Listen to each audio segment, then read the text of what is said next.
Hello guys, welcome to competitive education centre. आज हम electrical के एमसीक्यू क्वेश्चन सॉल्व करेंगे जो एसएससी, आरआरबी और अन्य जेई एग्ज़ाम्स के प्रति इम्पोर्टेंट क्वेश्चंस हैं। तो चलिए आगे बढ़ते हैं और देखते हैं हमारा पहला क्वेश्चन। पहला क्वेश्चन है guys, length of the cable is double, it's capacitance will be. First option है 1/4, सेकंड ऑप्शन है 1/2, थर्ड ऑप्शन है डबल एंड फोर्थ ऑप्शन है अनचेंज। सो गाइस क्या होता है कि लेंथ जो है डायरेक्टली प्रोपोर्शनल होता है कैपेसिटेंस के। अगर लेंथ को हम डबल करेंगे तो कैपेसिटेंस भी डबल हो जाएगा। इसका करेक्ट आंसर है थर्ड, दैट इज डबल्ड। चलिए नेक्स्ट क्वेश्चन की ओर चलते हैं दोस्तों। सेकंड क्वेश्चन है, Tarapur nuclear power plant has which type of reactor. First option है pressurised water reactor, second option है boiling water type, third option है कैंडू टाइप रिएक्टर और फोर्थ ऑप्शन है नन ऑफ दिस। इसका जो करेक्ट आंसर है guys वो है बॉइलिंग वाटर टाइप। इसको आप याद रखिए। चलिए देखते हैं थर्ड क्वेश्चन। थर्ड क्वेश्चन है, India largest nuclear power station is located at dash. First option है कोटा, सेकंड ऑप्शन है शरनी, थर्ड ऑप्शन है चंद्रपुर एंड फोर्थ ऑप्शन है नेविल। इसका जो करेक्ट आंसर है गाइस वो है थर्ड ऑप्शन चंद्रपुर। चलिए गाइस आगे बढ़ते हैं फोर्थ क्वेश्चन की तरफ। Which of the following rotor is used in thermal power plant. First option है सिलेंड्रिकल रोटर, सेकंड ऑप्शन है salient pole rotor, third option है आइदर ऑफ दिस और फोर्थ ऑप्शन है गाइस स्क्वायरल केज रोटर। क्योंकि thermal power plant में guys rotor जो use होता है वो जो है साइलेंट पोल नहीं होता और ना ही स्क्वायर केज होता है। स्क्वायर केज आपका यूजुअली इंडक्शन मोटर्स में यूज़ होता है। तो इसका जो करेक्ट आंसर है गाइस फर्स्ट ऑप्शन है सिलेंड्रिकल पोल। और यूजुअली या तो ये 2 पोल्स के होंगे या 4 पोल्स के होते हैं। ज़्यादातर केसेस में ये 2 पोल्स के ही होते हैं गाइस। तो ये पॉइंट को भी याद रख लीजिएगा कि कितने पोल के यूजुअली थर्मल पावर प्लांट में रोटर यूज़ होते हैं। चलिए आगे बढ़ते हैं पांचवें क्वेश्चन की ओर। Oxidised film arresters has which of the following properties, does not require daily charging, installed at point of transmission line, where daily visit is difficult, और तीसरा ऑप्शन है guys it is expensive and fourth option है both of A and B. So इसका correct answer है guys fourth, जो कि है both A and B, does not require daily charging and install at a point of transmission line where daily visit is difficult. इसका जो correct answer है वो option fourth है गाइस। चलिए पांचवें क्वेश्चन से छठवें क्वेश्चन की ओर चलते हैं। इसमें क्वेश्चन नंबर 6 है, what is the total installed power capacity in megawatt in West Bengal as published by Ministry of Power in 2011, that is 2011. Option 1 है 6114.05 मेगावाट, सेकंड ऑप्शन है 10,000.32 मेगावाट, थर्ड ऑप्शन है 8,113.27 megawatt and fourth option है 15,515.22 megawatt. तो guys actually जो answer है वो है 8200 megawatt capacity का पावर प्लांट है। जो उनका कंजप्शन है। इसका नियरेस्ट पॉइंट है वो 8113.27 मेगावाट है। That is the correct answer question. चलिए आगे बढ़ते हैं और सातवें क्वेश्चन की ओर देखते हैं। What should be the minimum depth in metre of cable trench to dug for laying of 1.1 kV। इसका फर्स्ट ऑप्शन है गाइस 0.75, सेकंड ऑप्शन है 0.90, थर्ड ऑप्शन है 1.05 एंड फोर्थ ऑप्शन है 1.20। इसका जो करेक्ट आंसर है गाइस वो 0.75 मीटर है। चलिए आगे बढ़ते हैं और आठवें क्वेश्चन की ओर। आठवां क्वेश्चन है, National Thermal Power Corporation has its only thermal generating unit in West Bengal at dash. First option है दुर्गापुर, सेकेंड ऑप्शन है बक्रेश्वर, थर्ड ऑप्शन है फराका एंड फोर्थ ऑप्शन है कटवा। एंड सो इसका जो करेक्ट आंसर है गाइस ये थर्ड ऑप्शन है फराका।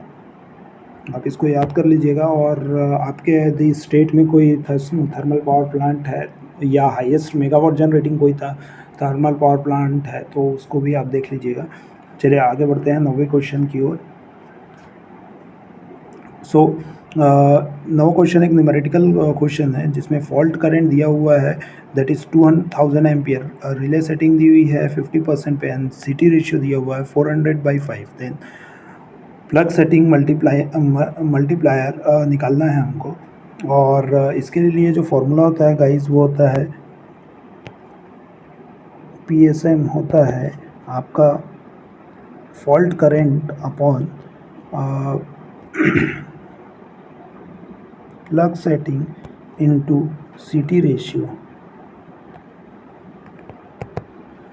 और प्लग सेटिंग जो होता है वो होता है जो रिले सेटिंग है, रिले सेटिंग इनटू सेकेंडरी सीटी करंट।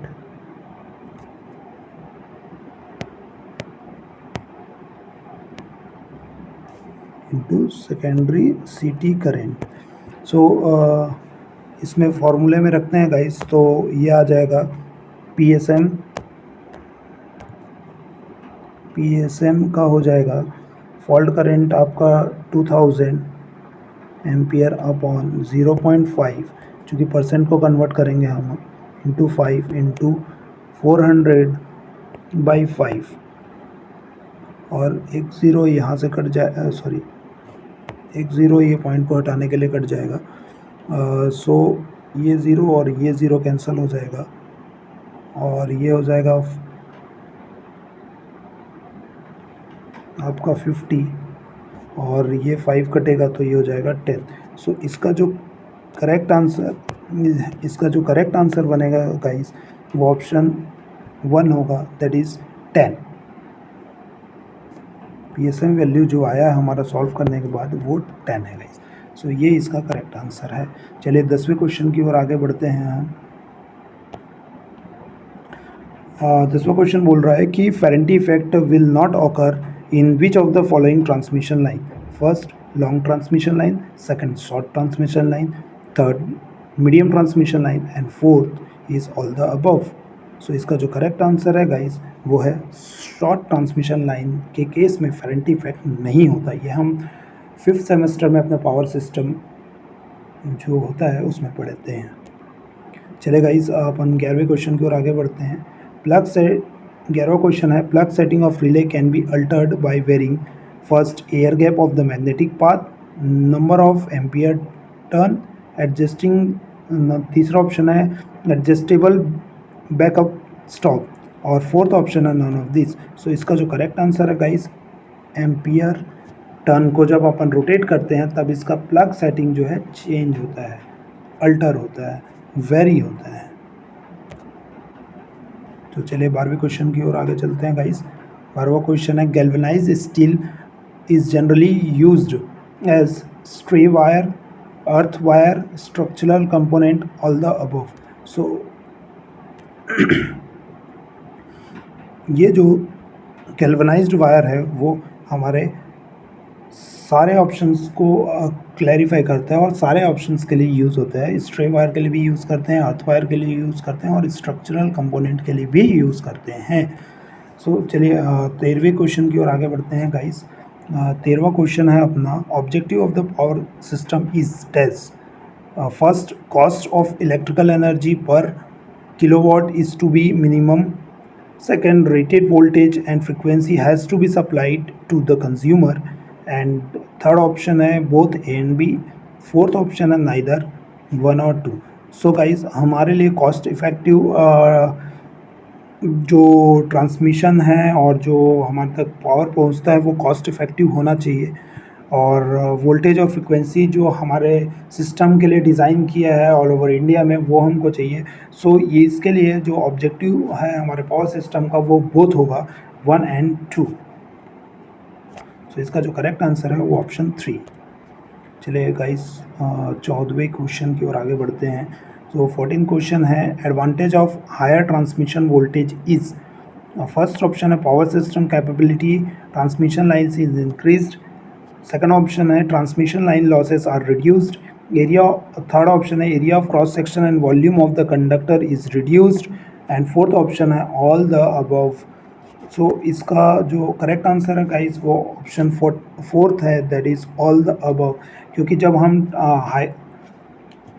हाई वोल्टेज पे ट्रांसमिट करते हैं तो उसमें करंट लॉस हो जाता है, वो मिनिमम हो जाता है, क्योंकि हम मिनिमम करंट पे भेजते हैं।